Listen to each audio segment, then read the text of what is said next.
നമസ്കാരം. ബാബു അമ്പലപ്പാറയാണ്. അന്ന് ടാങ്ക് പൊളിക്കാൻ തുടങ്ങിയല്ലോ, അതിൻ്റെ സെക്കൻഡ് സ്റ്റേജാണ്. ഇനി അടുത്തൊരു സ്റ്റേജോടെ ഈ വർക്ക് തീരേണ്ടതാണ്. അങ്ങനെയാണ് ഞാൻ വിചാരിക്കുന്നത്.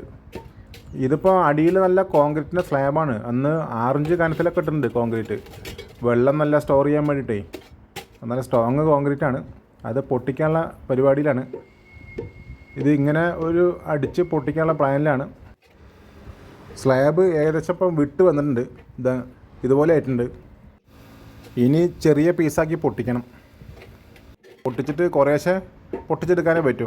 പണ്ടുള്ള ആൾക്കാർ പറയില്ലേ, പയ്യെ തിന്നാൽ പനയും തിന്നാം. അത് ഓരോ സ്റ്റേജായിട്ടേ പറ്റുള്ളൂ. ഒറ്റയടിക്ക് ചെയ്യാൻ പറ്റില്ല, കാരണം നമ്മൾ ക്ഷീണിച്ചു പോകും. ഇനിയിപ്പോൾ ഇന്ന് വർക്ക് ഇത്ര ചെയ്യുന്നുള്ളൂ. ഇപ്പോൾ ഏകദേശം ഈ രൂപത്തിലായി. ഇന്നിപ്പോൾ രാവിലെ കിട്ടിയത് ദോശയാണ്.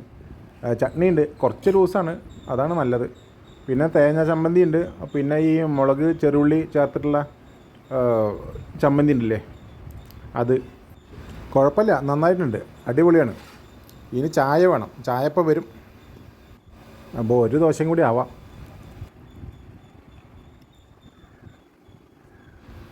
ചായ എത്തി. അപ്പോൾ എല്ലാവർക്കും താങ്ക് യു. ഓക്കെ.